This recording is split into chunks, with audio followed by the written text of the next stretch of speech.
All right, now we're going to learn the Dvar Malchut, words of royalty, the royal words of the Lubavitcher Rebbe. And here we're talking about the making of the tabernacle in the desert. Tabernacle in the desert, with the tabernacle in the desert is also called the Holy Temple, Mikdash. Okay, what is this Mikdash? What's going on? So we talked about it before, and that is using the world to serve God. And that's why God created the world. That God wants to be revealed here. So it's an amazing task, and God helps us. How does he help us? He gave us the temple. That's what the temple is. So the temple was made with all these ingredients, and it had to be made with exactly, very, very exactly. So here we go. This speech was given right in the beginning of 1992. Potchim b'bracha, we begin with a blessing. One second, are we recording? Yes. Yes.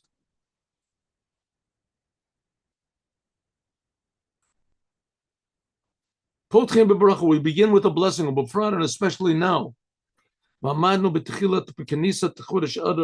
We're beginning the month of Adar. The month of Adar, we have the commandment, Vadin, and the law. Mishenichnas Adar, this is going to be this Friday, will be Adar. When Adar comes in, Marbin B'Simcha, you have to increase happiness.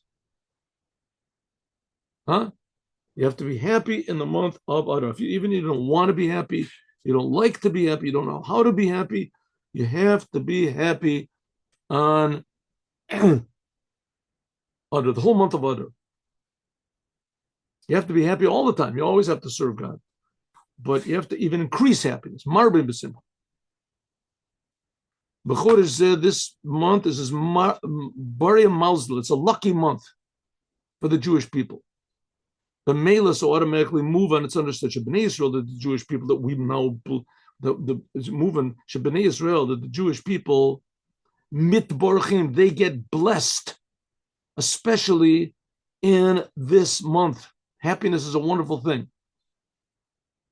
Yeteri mitzvah, even more. Happiness is the natural state of man. Happiness. There's different types of happiness, though. Like a little child is happy because he's just there. Just everything interests him. It's a new world. Generally speaking, you give him a place, the food to eat, you give him a warm place. There's nothing bothering him. He's happy. Kids are happy. And when you grow up, you're not happy anymore. People aren't happy anymore, naturally. When you grow up, you have responsibility. Children don't have responsibility. When you grow up, then all of a sudden you have responsibility. You realize that you're created for responsibility. Children don't have any responsibility. People are responsible for them. Their parents are responsible for the children. Right? Then little by little, they're given more responsibility. But a person, when he gets older, so he leaves his parents, now he's responsible. And that's what makes him happy. It makes a person happy when he has responsibility, when he does something meaningful. That's what makes people happy. But nevertheless, it is the natural state of man, either responsibility like a child. I think that's why people take drugs, so that they don't feel responsible. They feel like a little child again. Just start coasting. But that's a lie, because people, in fact, are responsible. Okay. So it says in the Gemara, so that makes you happy. You have to be happy. Just like so you're happy when you know, number one, that you're important to God, that you have responsibility, and you know that you have the power to do it. You have the power to do it. And being responsible, it could just be, having a nice attitude, smiling at people, helping others. And God will present you with opportunities to express your charity and your wisdom, etc. Okay, so this says, the Gemara says, just like when Av comes in, it's very strange in the Gemara, in Tainit. It says, just like when Av, the month of Av comes in, we make less, we decrease in happiness. Also, when Adar comes in, we increase in happiness. What do we have to bring in Av over here? We'll see. Therefore, Bar Yisrael, a Jewish people, Jewish man, Jewish person, to Isla Dino Bahari Nachri, if you have any sort of litigation with a non-Jew, Ishtamid Minei Ba'av, try not to make it in the month of Av, the Rai Muslim, it's bad luck month, and to try to present yourself in the month of Adar, the Bari Mazli, because it's a healthy month. The Chior at first glance, Ma'u Tochen, what does it mean? Why does it have to say in the Talmud that you should be happy on Adar? Say you have to be happy on Adar. That's not what it says. And it says, just like when Av comes in, you decrease happiness. Also, when Adar comes in, you increase happiness. What do you have to talk about Av for? The month of Av is when the temple was destroyed. First temple, second temple, terrible month. A lot of tragedies happen. What do you have to bring that into the whole topic for that? Why does the Talmud even talk about that? The Chior Harizim, that takes away the great joy of the month of Adar. So why does it, but the Talmud, if the Talmud says it, it must be right. Why does the Talmud bring in Av, just like you decrease joy in the month of Av, because all the tragedies that happen in the month of Av, millions, tens of millions of Jews were killed. There was rivers of blood in the first temple, the second temple. Who knows how many? The third of the Jewish people, half of the Jewish people were killed. The tremendous numbers of Jews were killed. That's the month of Av. So it's just like you decrease in happiness in the month of Av. We have a lot of reasons for it. The same way should increase in Adar. What are you bringing Av in and be happiness? Loshan, this is, it says the reason we do that is because the rabbis of the language of the rabbis, kashem shenichnas Av, just like when Av comes, the month of Av comes, we decrease in happiness. Also, when Adar comes in, we increase in happiness. This comes to teach us miut simcha, that the decrease of joy in the month of Av, nichnas ba'oto tochen, is in the same topic of the increase of joy in Adar. Kashem, just like the intention and the whole purpose of minimizing your happiness in the month of Av is in order to transform it from darkness to light and from bitterness to sweetness. In other words, don't forget about the bad things that happened. We're going to transform those things. The worse that they were, the better they're going to be. If you forget about them, so they'll just be that it'll be good. We'll forget about the bad. No. We'll transform it to be something brand new. Huh? How that's going to happen, who has any idea? It's like a person, God forbid, let's take an example. A person that loses both legs. God forbid, an automobile accident. It's a terrible tragedy.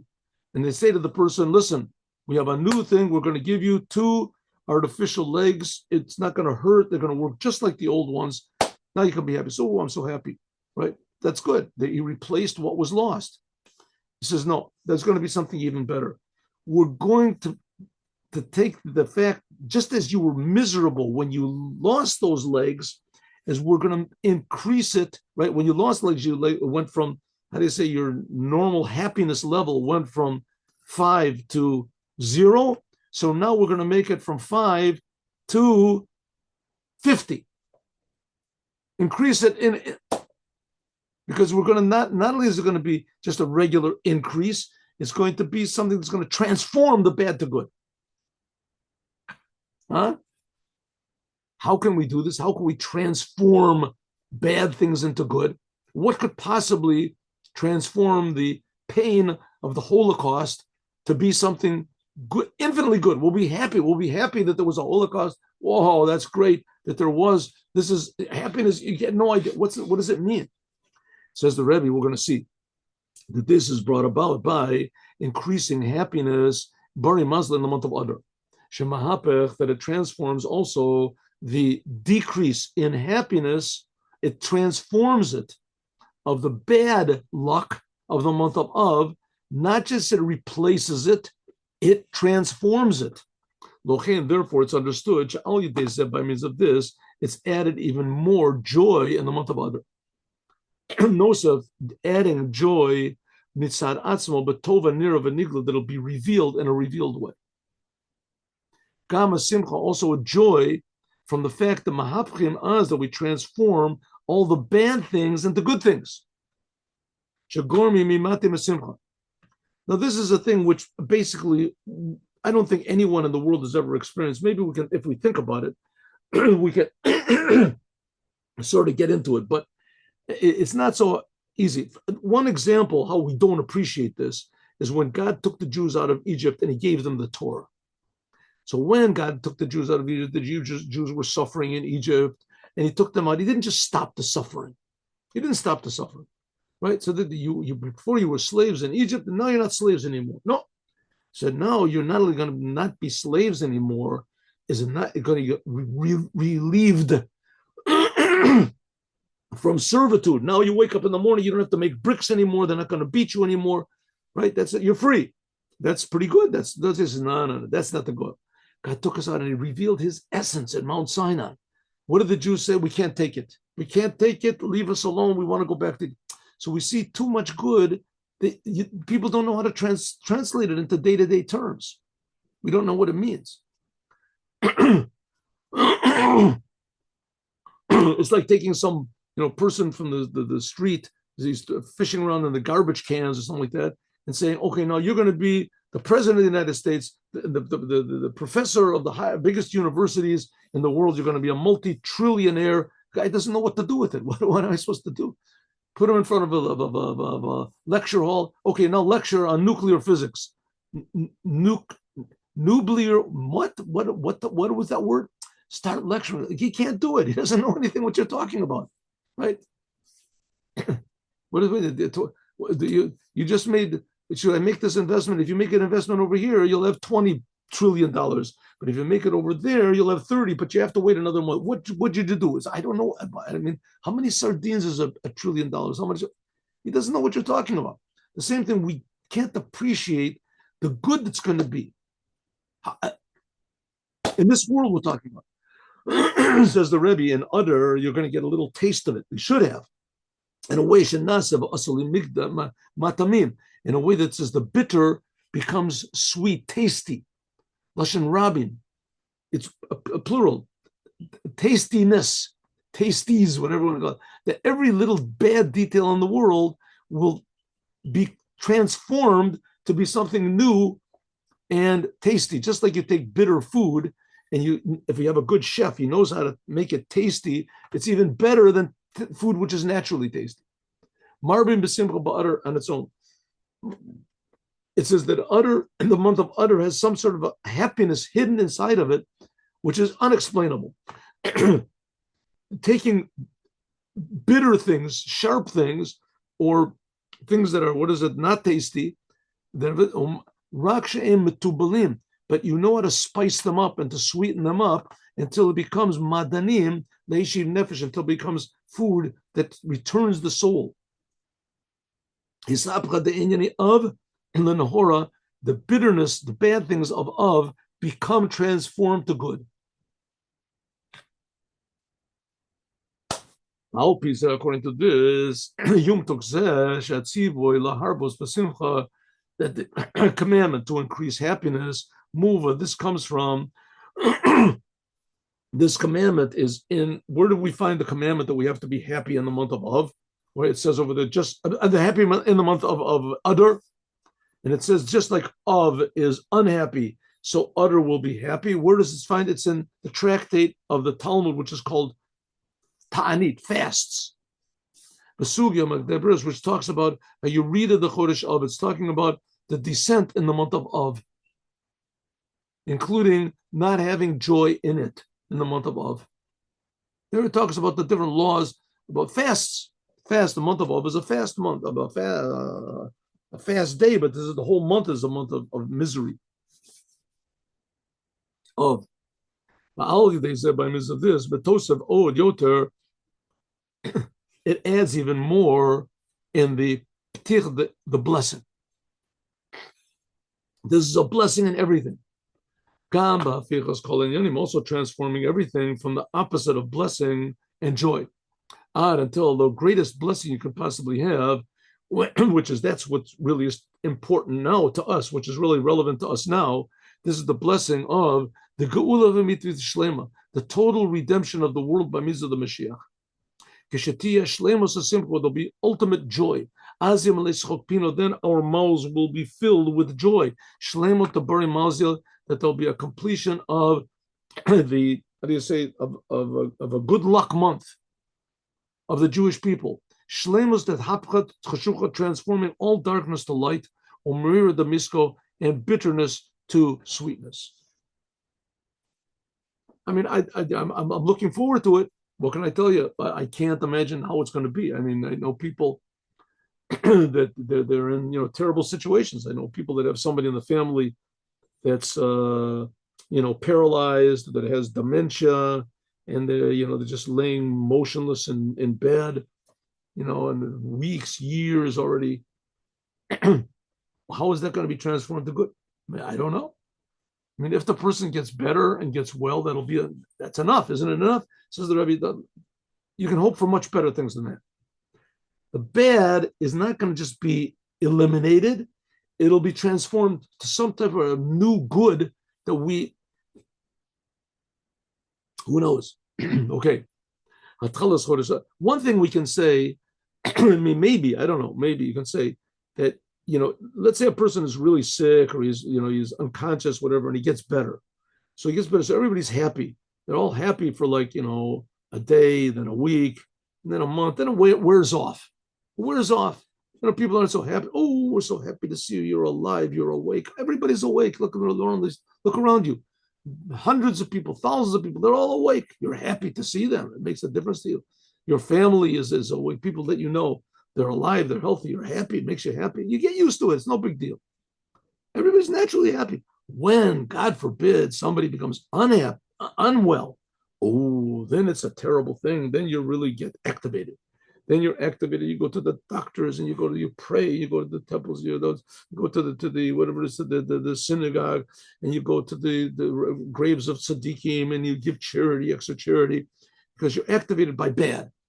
People get activated by bad, but by good, you don't get so activated, right? That's an activated thing. You don't want to be bothered. Says the Rebbe, in the future, it's not going to be that way. In the future, we're going to be activated by good. Every moment is going to be so amazingly blessed and sweet that I don't know how that's going to be, but it's going to be. Here we go. Beit. Hatchal is the beginning of the month of Adar. It begins many, many years in this week's Torah portion, Truma. Alpiyah Yadu, it's known that the holidays of the year have a connection to the Torah portion in which they fall, which they occur. We have to understand, what is the connection of the month of Adar, happy month, transformed month.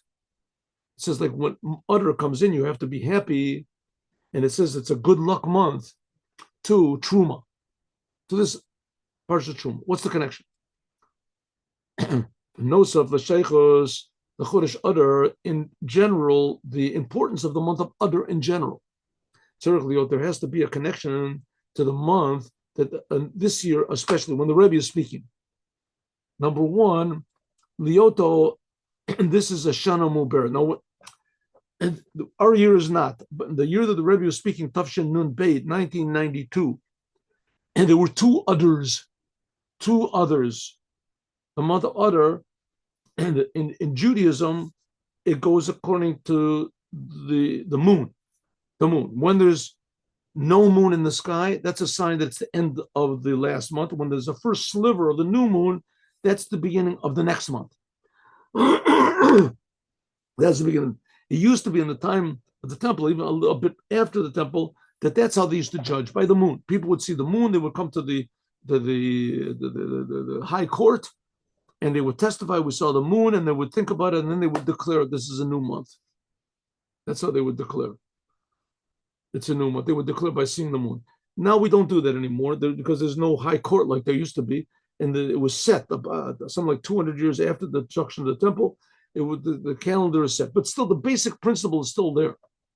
It's still there. The end of the month is when there is no moon. The moon gets smaller and smaller until it goes away. And the beginning of the month is when the moon starts to be revealed. But the problem is if you do that, if you go according to the moon, that's what the Arabs do. The Arabs go only according to the moon. So it comes out that any given month can fall on different seasons of the year. Sometimes the month of, whatever month they've got, month of Block or something, that falls on the summer, and sometimes it'll fall in the month of Ramadan. It falls on the month of in the middle of the summer, sometimes in the middle of the winter. And you can't have that in Judaism.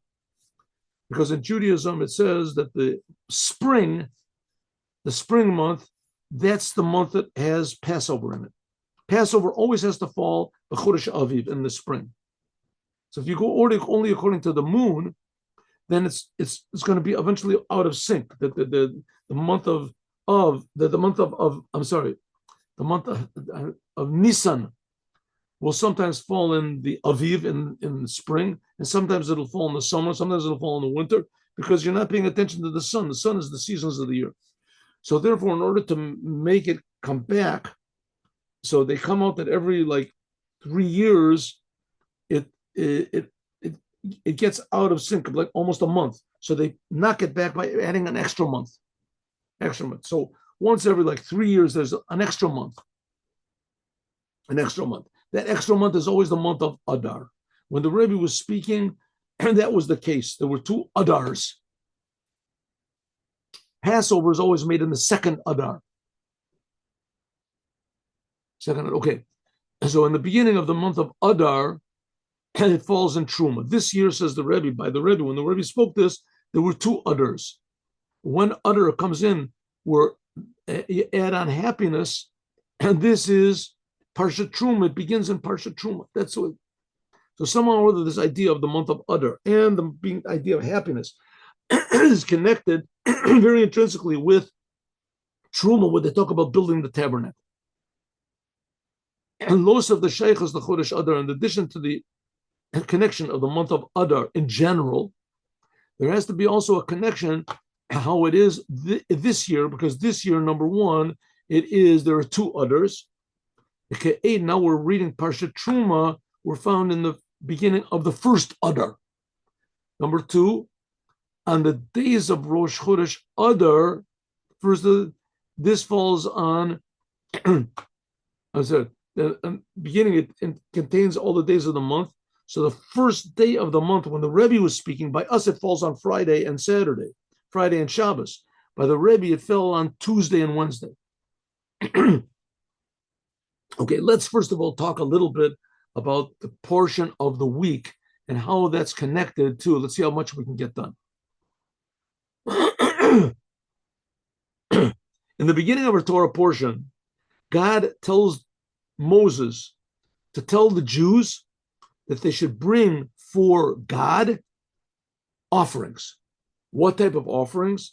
Materials for the Holy Temple.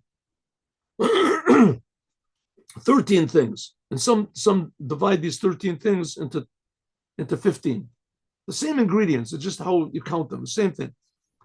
You should take Zota Truma, this is the ingredients that you should take from them: gold, silver, copper, etc. It's known the question, why does it begin with gold?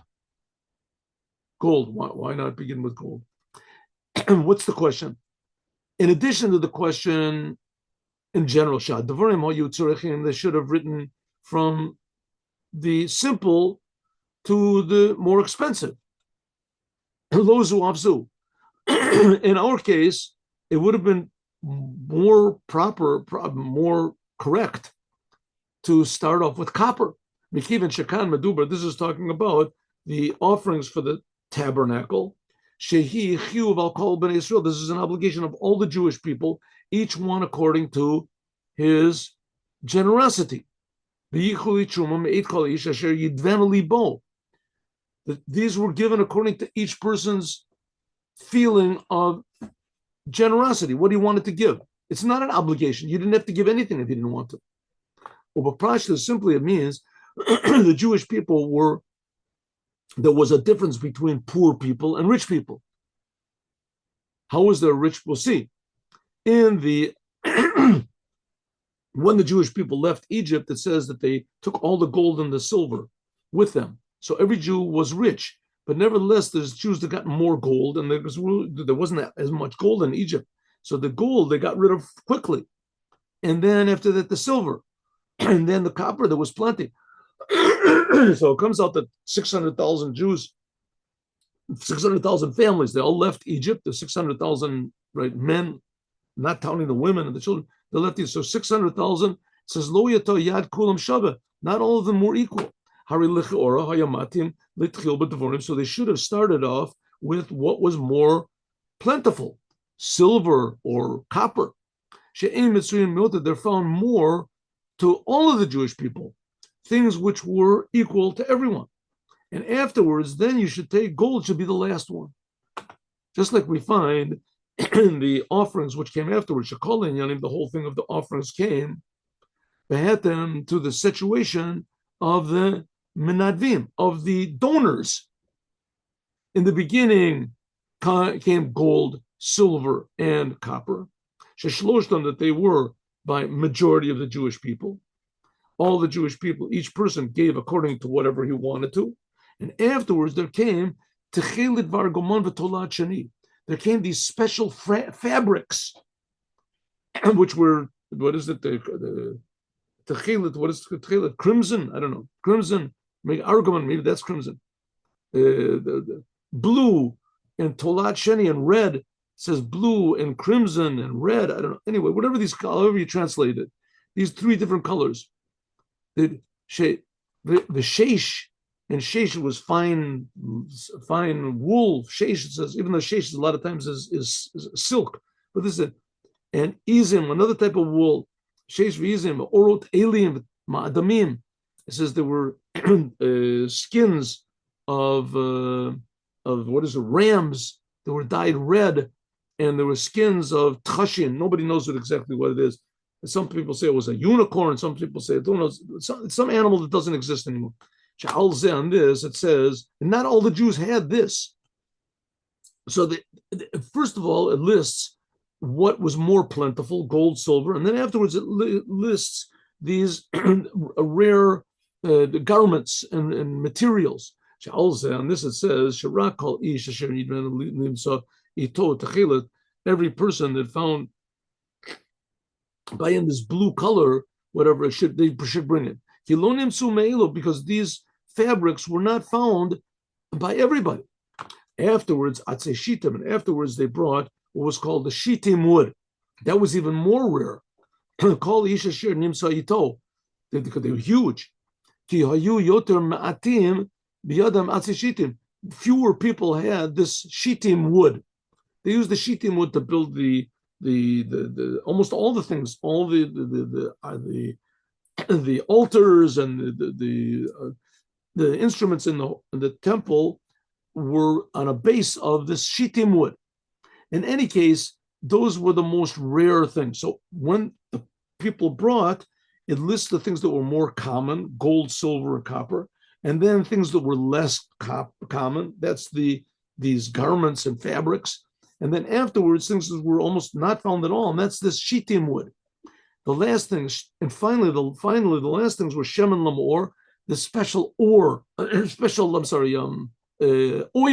that was made, the ingredients for the, and then there was the last were the diamonds and the rubies and the sapphires that they brought, and these things only the heads of the tribes they brought, and because other Jews they didn't have them, these things. Ubafrat lafia pirush that the Nesiim heviu at Avnei Shoam that they brought. It wasn't Nesiim. The word Nesiim means the leaders, but the word Nesiim also means clouds. The word Nesiim means cloud also.